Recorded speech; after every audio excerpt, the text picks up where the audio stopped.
मेरा नाम डॉक्टर सुमित सिंह है। मैं आर्टेमिस हॉस्पिटल में न्यूरोलॉजी का विभागाध्यक्ष हूँ। आज अल्जाइमर को लेकर लैब में टेस्ट लॉन्च हुआ तो क्या टेस्ट एनिमल और क्या हो सकता है? देखिए, इसमें समझना पड़ेगा इस बीमारी को। हम लोगों की जो लाइफ एक्सपेक्टेंसी है, thanks to our health system, better होती चली जा रही है। और एक रूल ऑफ थंब आप समझ सकते हैं कि यदि हम लंबे समय तक जीवित रह गए तो अल्जाइमर्स होना निश्चित है। तो किसी को 60 साल में होगा, किसी को 104 साल में होगा, बट होगा सबको। तो यदि हमें ये पता चल जाए कि हमारे जीवन काल में हमें अल्जाइमर्स होने का रिस्क कितना, तो ये एक प्रकार से हमें इंडिकेशन देगा कि हम इसके लिए अर्ली ट्रीटमेंट कर सकते हैं या नहीं। तो पहले जो टेस्ट होते थे उसमें होता था रीढ़ की हड्डी से पानी निकाल के उसकी जांच करनी है या कोई बायोप्सी करनी है, उससे ये पता चलता था कि हमारे को आगे आके इसका कोई रिस्क है अल्जाइमर्स डेवलप होने का या नहीं। अब एक सिंपल सा ब्लड टेस्ट है, एक पेट स्कैन है, एक एमआरआई है और कुछ रूटीन ब्लड टेस्ट है।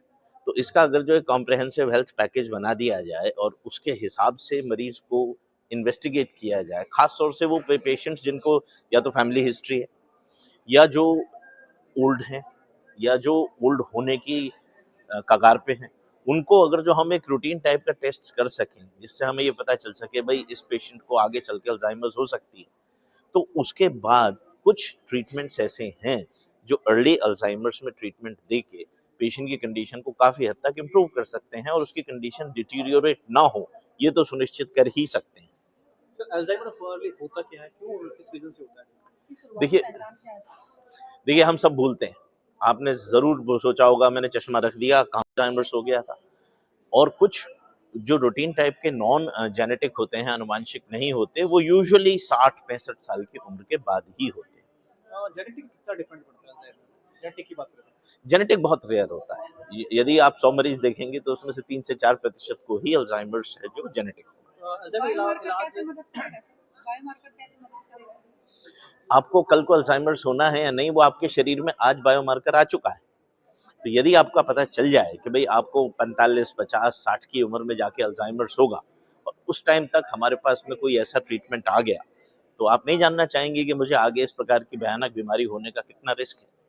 तो ये है बायोमार्कर्स का। कितना परसेंट चांस होता है कि एक अल्जाइमर जिसको है वो पेशेंट ठीक होके कंटिन्यू लाइफ में जी सकता है? पूरी तरीके से जड़ से अल्जाइमर्स को खत्म करना असंभव है, परंतु अर्ली स्टेजेस में यदि हम पता चल जाए तो डिटीरियोरेशन स्लो हो सकता है। कुछ अर्ली पेशेंट्स में काफी हद तक इम्प्रूवमेंट भी पॉसिबल है। तो उसको एक अल्जाइमर तो हम एक नॉर्मल लैंग्वेज है कि नॉर्मली अगर देहाती लैंग्वेज में बात करें तो कौन सी बीमारी की किस नाम से बोले बीमारी को? सठिया गया, जिसे बोलते थे ना सठिया। आम आदमी ही तो है हम सब।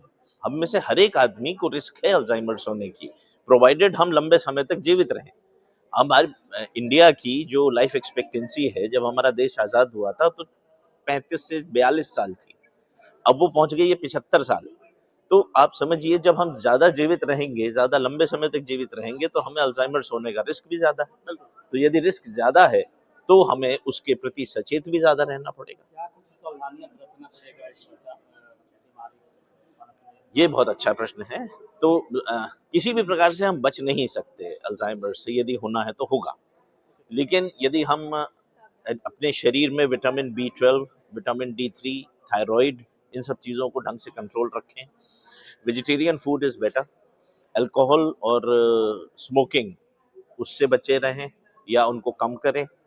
यदि आपको ब्लड प्रेशर है, शुगर है, उन सब चीज़ों का इलाज यथासंभव करें और रेगुलरली फॉलो अप करें और लिपिड प्रोफाइल इसको रेगुलरली चेक करवाते रहें, तो रिस्क होने का, अल्जाइमर्स का रिस्क होने का कम हो जाता है।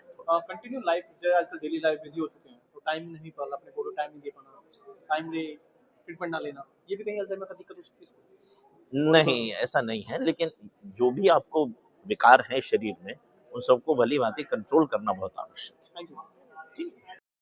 Greetings, I am Dr. Padma Srivastav. I am currently the chairperson of neurology at Paras Hospitals in Gurgaon. Now, I'll tell you about memory loss. जो हम सबके साथ यही एक होता है कि क्या हम जैसे हमारे जिंदगी की रफ्तार में जैसे हम गुजरते हैं कि क्या हम भूल जाते हैं। एंड इट इज़ ट्रू कि हम समटाइम्स टू डू लिस्ट भी बनाना पड़ता है सुबह से, बिकॉज इतना रैट रेस हो जाती है, इतने सारा मल्टीटास्किंग करनी पड़ती है, कुछ चीज़ तो हम भूल ही जाते हैं. But what if it is a disease and dementia is something which is basically cognitive domains. उसमें मेमोरी एक है, बाकी चीजें भी होती है, एग्जीक्यूटिव फंक्शंस जो हम फटाफट जो करते हैं, एक टाइम ऐसे आते हैं कि हम स्लो हो जाते हैं, एक चीज करने के बाद दूसरा भूल जाते हैं, कंफ्यूजन हो जाती, brain fog. Now all this is part of what is loosely coined as dementia.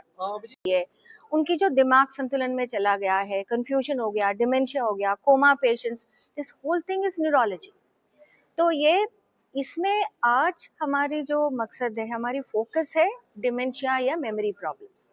And अगर हम ये देखें तो ये ऐसे ही नहीं कि 60 साल 70 साल 80 साल में लोग भूल रहे हैं, छोटी उम्र में भी भूल रहे हैं. तो उसके कारण बहुत है. तो हमारा जानकारी ये होना चाहिए कि ये क्यों हो रहा है.